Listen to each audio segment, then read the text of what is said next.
네, 안녕하세요. 한 주의 시작을 함께하는 브릿지 라디오. 오늘 진행을 맡게 된 이원 전도사입니다. 지난주에 이어서 계속해서 이제 청년들의 삶에 대해서 이야기를 들어보는 시간을 가져보고 있는데요. 지난주에 이제 대학교를 다니는 파릇파릇한 색sap과 같은 청년들의 이야기를 들었다라면은 오늘은 이제 진정한 청년들이죠. 사회 역군으로서 이제 사회에서 열심히 일하면서 살아가는 우리 직장을 다니고 있는 이청과 삼청의 청년들을 한번 모셔봤습니다. 네, 모두 박수와 함께 시작해보도록 하겠습니다. 네, 한 분 한 분 소개를 해주시면 좋을 것 같아요. 종현 간사님부터 한번 좀 부탁드릴게요. 네, 안녕하세요. 저는 지금 삼청년 공동체에서 간사를 맡고 있는 김종현이라고 합니다. 네, 현재 저는 자동차 부품 업체에서 지금 설계 직무를 하고 있고요. 그러면서 이제 설계 3D 모델링이랑 실제 제품을 이제 뽑아내면서 제품을 육성하고 개발하면서 양산까지 태우는 일들을 하고 있습니다. 네, 감사합니다. 네, 다음 부탁드릴게요. 네. 성현재. 안녕하세요. 제 이름은 오성혁이고요. 저는 현재 세가족부 세가족 공동체 간사를 맡고 있습니다. 저는 정신건강 복지센터에서 사회복지사로 일하고 있고요. 뭐 보편적으로 정신건강복지센터라고 하면은 뭐 조현병이나 뭐 우울증 뭐 이런 정신질환 가지신 분들을 이렇게 케어하는 경우가 많은데요. 저는 특별히 이제 재난 트라우마 가지신 분들을 대상으로 서비스 지원하고 있습니다. 네, 감사합니다. 네, 안녕하세요. 윤다운입니다. 저 이청년부 간사 맡고 있고요. 하고 있는 일은 시흥 함양초등학교에서 3학년 담임교사로 일하고 있습니다. 네, 감사합니다. 어쩌다 보니까 정말로 직군 하나 겹치는 거 없이 다 다른 청년들의 모습을 들어볼 수 있는 시간이 될 수 있을 것 같아서 참 좋은데요. 네, 오늘 이야기의 시작을 한번 그걸로 시작해보고 싶어요. 우리가 흔히 MZ세대라고 부르는 이야기들을 요즘 많이 쓰잖아요. 네. 이제 뭐 MZ세대라고 했을 때 아시는 분도 있고, 특히 이제 들으시는 청취자분들께서 아시는 분도 있고 모르시는 분들도 있을 것 같아가지고 간단하게 설명을 드리자면은 이제 뭐 1980년대부터 2000년대까지의 이제 태어난 청년들을 이제 뭉뚱그려서 하나의 세대로 묶어가지고 MZ세대라고 표현을 하는데요. 뭐 그 범위가 20년이나 되잖아요. 1980년부터 2000년이라는 긴 시간을 한 세대로 묶기에는 조금 배가 있지 않나 그런 의미에서 요즘은 이제 흔히 조금 좁혀서 표현을 할 때는 대략 이제 91년생부터 06년생 대략 한 25에서 31살 정도까지 지금 현재 나이를 살아가고 있는 청년들을 MZ세대라고 표현을 하고 합니다. 네.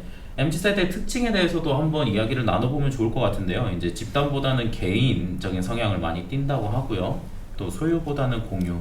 그래서 이제 저희끼리 녹음 전에 잠깐 이야기를 했었는데 당근마켓을 한다거나 그런 본인들이 무언가를 계속해서 가지고 있는 것보다는 쓰지 않는 것들을 흘려보내고 대신 새로운 것들을 받아들임에 있어서도 자기가 직접 구매를 하는 것보다는 타인의 경험 같은 것을 같이 공유하면서 이제 그렇게 모든 것들을 공유하려고 하는 성향이 좀 강하다고 하고요. 또 예전에 이제 흔히 부모님 세대라고 표현을 하죠. 부모님 세대들은 집을 사야 된다는 일념으로 열심히 일하시고 막 그런 경험들이 있으실 거라고 생각을 하는데 요즘은 그런 표현도 많이 쓰잖아요. 갓생 산다. 약간 이런 식으로 표현을 하면서 미래보다는 현재에 조금 더 가치를 두고 살아가는 청년들이 많다라고 하고요.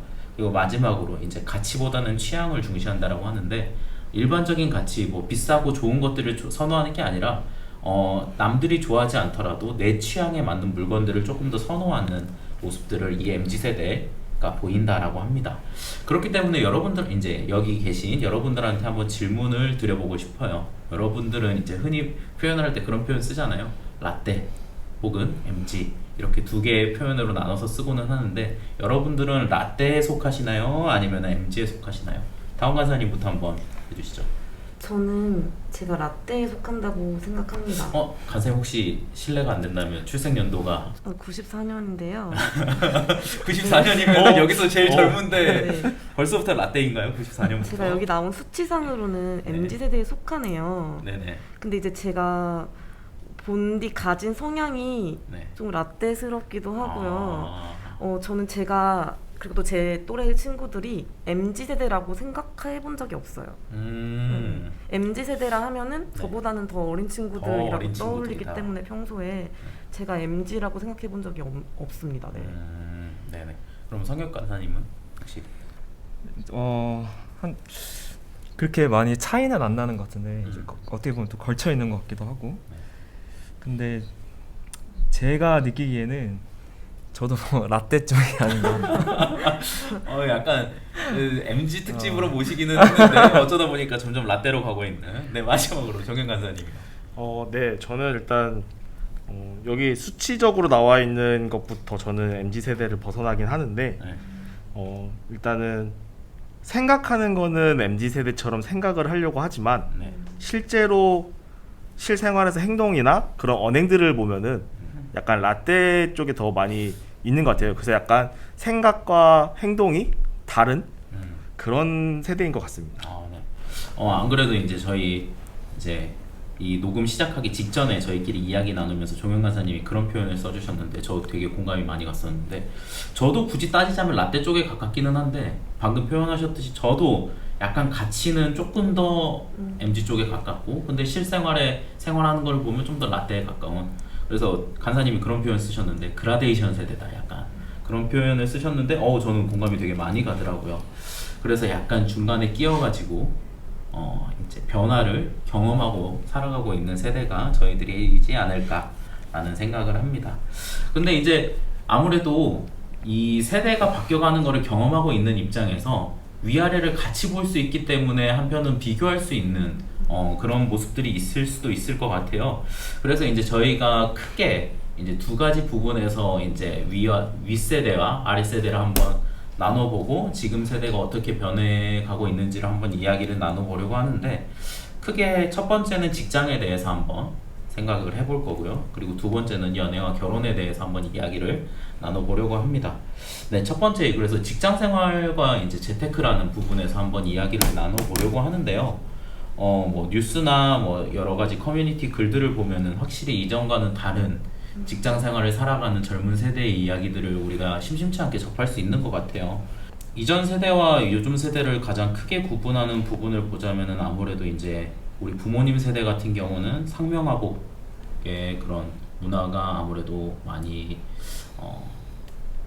있었던 것 같고요. 또 한편으로는 이제 직장에 충성되게 일함으로써 거기서 보람을 느끼고 가정을 꾸리고 살아가는 우리가 흔히 말하는 정말로 가정에 충실한 삶을 살아가는 직장인들 그리고 청년들의 삶이 예전에는 많았다라고 생각을 하는데 그런 문화들이 점점 방금도 이야기했듯이 MZ 세대의 그런 성향들이 직장 내에도 들어오게 되면서 조금 더 개인 중심적인 부분으로 많이 변화가 되고 있다라는 거를 우리가 이제 여러 커뮤니티와 뉴스 기사들 그리고 우리 주변의 삶들 속에서도 발견할 수 있는 것 같아요. 그러면서 이제 여러분들이 경험하신 그런 부분들 이제 약간 변화되고 있는 직장 생활에 대한 부분들을 한번 이야기를 나눠보면 좋을 것 같은데 혹시 구체적인 경험 같은 것들 한 가지씩 나눠주시면 좋을 것 같아요. 종현 간사님부터 좀 부탁드려도 될까요? 네, 일단은 저는 현재 지금 직장 생활을 한 지 한 10년 정도가 된 것 같아요. 그래서 10년 차 가까이 됐는데 지금 사실 저도 되게 직장 생활에 좀 되게 충성했던 적이 있던 것 같아요. 왜냐면 저도 이제 대학교 졸업하고 처음 갔던 직장에서 정말 많이 일했던 시간으로 따져보면은 한 달에 300시간 이상을 일을 했었더라고요. 그래서 그거를 그냥 수치화로 따져보면은 그냥 하루도 안 쉬고 1일부터 30일까지 매일 10시간씩 일한 그런 수치가 되더라고요. 그래서 정말 그때는 그런 생각을 되게 많이 했던 것 같아요. 이렇게 내가 열심히 일을 하면은 내가 더 많이 발전하겠구나. 그리고 그만큼 내가 더 인정을 받아서 나의 커리어가 더 상승되겠구나. 그래서 나는 더 높은 곳으로 올라갈 수 있겠구나라는 생각을 했는데 근데 이게 그런 생각을 하는 사람들이 주변 사람들 보니까 많지가 않더라고요. 그러니까 딱 나는 주는 만큼만 일할 거야. 받는 만큼만 일할 거야. 그 이상 내가 안 주는데 뭐하러 일을 해? 약간 이런 게 요즘 세대들의 마인드인 것 같더라고요. 그래서 내가 일을 하면 더 줄 거예요? 약간 좀 진짜 그 뭐라고 해야 되냐? 계산적이라고. 예, 그쵸. 그래서 계산적인 그런 것과 또 내가 이만큼 줬으니까 너도 이만큼 줘. 약간 좀 이런 마인드들이 좀 강한 지금 청년들인 것 같아요. 그래서 저도 이제 직장 생활하면서 직급이 오르고 밑에 있는 신입사원들을 보면은 정말 주변들을 잘 안 보게 되더라고요. 딱 내 할 일만 보게 되고 그러다 보니까 그 친구들은 시야가 좁아지게 되더라고요. 그래서 그런 것들을 보면서 지금은 정말 이게 회사 문화가 달라졌다라고 되게 많이 느끼게 되더라고요. 그래서 정작 보면은 정말 이게 팀원들이 뭐 4명, 5명 있는 데는 그 팀원들끼리 되게 화목한 걸 보는데 뭐 20명 이렇게 있는 팀원들을 보면은 정말 그냥 다른 팀 같더라고요. 그런 얘기하는 것도 그렇고 뭐 업무나 이런 것들에서 공유도 전혀 그게 안 되더라고요. 그래서 그게 되게 요즘에 많이 좀 달라진 직장 문화 중에 하나라고 저는 생각이 들었어요. 감사합니다. 성형은 혹시 경험해본 네. 있을까요? 저는 직장 생활을 그렇게 오래 한 편은 아닌데요. 근데 지금 현재 있는 그 직장에서 한 1년 조금 넘어가고 있는데 이제 이직에 대해서도 같이 좀 생각을 하는 것 같아요. 그러니까 내년을 준비하면서 일단은 그 현장에서 내가 배울 것이 있는가, 그리고 내가 개발할 수 있는 것들이 있는가에 대해서 좀 고민하게 되는 것 같고, 또 내가 받고 있는 그런 복지적인 혜택들, 그런 것들이 어느 정도 보장이 되는가, 뭐 이런 것들도 좀 고려의 대상인 것 같아요. 그래서 일단은 좀 고민을 많이 또 하고 있는데, 요즘 그 MZ 세대들도 약간 이런 쪽에 좀 포커스 돼 있지 않나. 그러니까 자신에게 성장이 되지 않는 곳에서 그리 오래 있으려고 하지 않는다. 그래서 뭐 듣기로는 이제 2년을 못 채우고 좀 떠난다. 뭐 이런 얘기도 들리기도 하고. 그래서 이제 그런 것들이 좀 보이는 것 같고, 뭐 회식 문화 또 되게 많이 달라진 것 같아요. 대표적이죠. 네. 그래서 뭐 술을 마시지 않는 사람에게 권유하지 않는다. 큰일 나죠. 요즘. 네. 그리고 뭐 저희 같은 경우는 되게 건전하게 보내요. 뭐 카페에서 다과를 먹으면서 뭐 커피 한잔 하면서 그런 좀 디저트를 먹으면서 이야기한다든지. 그래서 좀 그런 회식 문화도 달라지고 좀 개인에게 많이 맞춰주는 그런 맞춤형 좀 문화로 바뀌어가고 있지 않나라는 생각을 해봤습니다. 네. 간사님은 학교시다 보니까 좀 어떻게 변하는지. 네, 저는 제가 처음으로 직장 생활을 할 때부터 이미 개인주의적이고 수평적인 문화가 다 정착이 되어 있는 상태에서 빠르네요. 네, 직장 생활을 시작했기 때문에 사실 그 예전에 공동체 중심, 단합 중심의 그 직장 생활 문화를 겪어본 적은 없어요. 근데 이제 제가 아까 말씀드렸듯이 제 기질이 살짝 라떼이기 때문에 네. 못 참는구나. 직장 동료 사이에서 그 공동체가 주는 가치가 굉장히 클 것 같다고 생각을 하는데 그렇게 그걸 제가 원하는 것만큼 받아본 적이 없기 때문에 그게 아쉬워요. 네, 개인주의라는 가치도 분명히 장점이 있는데 뭐 예를 들면은 저는 이제 직장에서 워크숍 같은 것도 가보고 싶고 그런 생각이 있었는데 뭐 이런 가자 누군가 하면 얘기 꺼내면은 다 들고 일어나가지고 묵살되고 항상 이런 식으로 돼가지고 이제 가본 적도 없고 이런 점이 조금 아쉬워요. 네. 확실히 그런 부분 이제 방금 처음 시작할 때도 이야기했지만 직군이 다 다른데도 불구하고 약간의 그런 공통적인 성향들 MZ 세대의 이야기를 하면서 나왔었던 성향들이 조금씩은 이제 발현이 되고 있는 것 같아요. 확실히 아무래도 격차가 직군별로 있기는 하지만 전체적인 사회 문화가 확실히 그런 쪽으로 변하고 있구나라는 거를 조금 생각하게 되네요. 그러면서 한편으로 또 생각해 볼 수 있을 게 이제 재테크나 투자의 문화가 요즘 들어서 청년들 사이에서 되게 핫하다라는 이야기를 많이 들었어요. 저도 좀 많이 놀랐었던 것 중에 하나가 목사님들이나 전도사님들 중에서도 그런 분들이 꽤 계세요. 아무래도 이제 목사님들이랑 전도사님들 같은 경우에는 사례비를 받는 것들이 일반적인 직장인들에 비해서도 더 열악한 것이 현실이기 때문에 특히 이제 자녀가 많은 집들 같은 경우는 목사님들이 이제 다들 말씀은 안 하시지만 이제 주변에 아름아름 듣는 바로는 뭐 예를 들어서 저희가 할 수 있는 일들 뭐 대표적으로는 대리기사 같은 것도 하시는 분들이 있다라고 들었고 그게 아니면은 뭐 제 주변에서는 이제 번역 같은 걸 하시거나 혹은 뭐 이제 저랑 비슷하게 영상이나 사진을 하는 사람들은 외주 제작 같은 거를 교회 외적으로도 받아가지고 이제 투잡을 하시는 분들이 있다라는 이야기를 많이 들었는데 근데 한편으로는 되게 재밌는 게 어쨌든 직장은 겸직이 금지가 되는 상황임에도 불구하고 그런 문화가 성행하고 있다라는 게 저는 조금 이제 사회생활이 그렇게 길지 않았기 때문에 실제로 가능한 건가라는 생각이 들었는데 그런 일들이 실제로 일어나고 있을까요? 다음 강사님부터 한번. 재테크 투자 문화는 이제 만연하고 자리도 다 잡아간다고 생각하고요. 진짜요? 네, 저는 친구들 많이 하고 있고 네. 권유도 많이 받고 있어요. 제일 많이 권유받는 건 뭔가요? 뭐 경매 배우자 이런 거. 그쵸. 경매. 그리고 네. 주식 뭐 넣어라. 저는 아. 재테크 하고 있진 않거든요. 해본 적은 없어요. 네. 아직까지는. 네. 네, 뭐 부동산 배우자, 공부해보자 이런 권유 많이 받고 있고 투잡은 저는 이제 나라노를 먹고 있는 상황이라서 할 수가 없는데 나라 먹을 먹고 있다는 게 너무 네. 저 관료. 그래도 같은 이제 선생님 친구들도 네. 투잡 하고 싶다. 왜 우리는 못하냐? 다른 사람들은 뭐 배민도 하고 뭐도 하는데 이런 얘기 들으면은 저도 이제 좀 관심은 가고 있는. 그리고 다른 이제 직군분들이 투잡하는 거에 대해서는 그냥 아무렇지 않게 생각이 들거든요. 당연히 할 수 있다고 생각해요.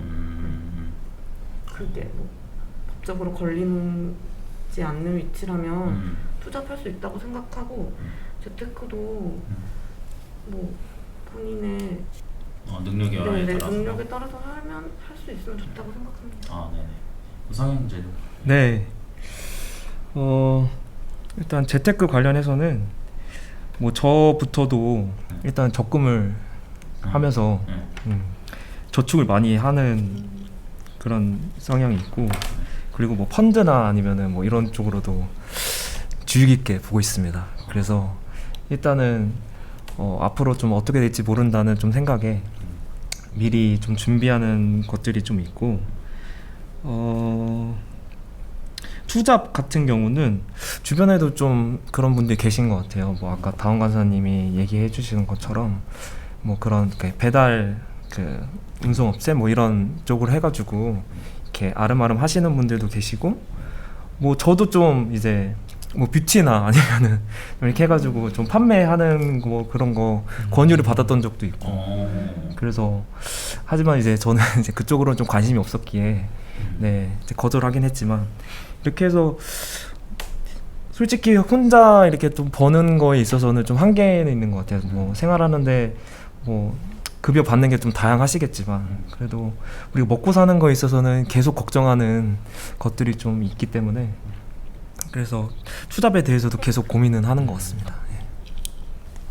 네, 간사님 질문하세요. 네, 일단 이게 직장 월급에 비해 진짜 생활 물가나 그런 것들이 너무 많이 오르는 것 같아요. 그렇죠. 예, 지금 저가 다니는 직장만 해도 그 직급이 오르지 않는 이상은 급여가 변동폭이 거의 없거든요. 그러니까 연차에 따른 급여 변동폭이 없는데 물가는 뭐 매년 뭐 6%씩 7%씩 오르니까 급여가 그만큼 같이 오르지 않는 이상은 정말 이게 힘든 것 같아요. 집값도 그렇고요. 그래서 이 재테크에 대해서는 뭐 어떤 나의 재산을 불린다라는 생각보다는 그냥 이 미래에 뭐 내 자녀들이나 뭐 아니면 뭐 어떤 일이 생길지 모르기 때문에 약간 좀 보험성으로 좀 저도 이렇게 좀 모아두는 것들이 있긴 있거든요. 뭐 예를 들어서 뭐 달러를 뭐 사놓는다든가 아니면은 뭐 금을 좀 사놓는다든가 아니면은 뭐 펀드나 그런 것들도 좀 이렇게 알아보고 있긴 하고요. 그리고 투잡 같은 경우에는 제 주변 사람들 중에서도 하는 사람들이 있어요. 일단 저희 회사 분도 주말에는 이제 편의점 알바, 그러니까 편의점 알바도 같이 하시면서, 그러니까 부모님이 편의점을 하시는데 이제 주말에는 이제 거기 가가지고 대신에 이제 그 편의점을 봐주면서 그 알바비를 받는 것도 종종 받고요. 또 하나는 예전에 그 공단 쪽에 이제 일을 하시는 분들 같은 경우는 이제 카풀을 많이 하시더라고요. 그렇죠. 예, 그래서 그게 지금은 이제 택시나 그런 운송업계에 종사하시는 분들의 좀 그런 문제 때문에 이제 없어진 걸로 제가 알고 있긴 한데, 그래서 그렇게 카풀로 통해 가지고 뭐 출퇴근 기름값이라도 벌어보자 뭐 이런 친구들도 보긴 했거든요. 그래서 그런 투잡 이야기들이 정말 되게 많이 봤던 것 같아요. 그러니까. 네. 이제 만연이라는 표현이 좋은 표현은 아니지만 만연해 가고 있는 상황인 것 같아요. 이제 뭐 처음에 이야기할 때 이야기했듯이 제가 생각할 때 가장 보수적인 직종 중에 하나가 이제 목사, 전도사, 이제 교회에서 일하는 사람들이 아무래도 모든 직군에 있어서 제일 늦게 변화가 되는 보심에도 불구하고 저희 안에서도 이런 일들이 일어나고 있다라는 걸 생각을 해보면은 확실히 이제는 이게 오히려 당연해지는 문화, 당연해지는 시대가 오지 않았나라는 생각을 합니다.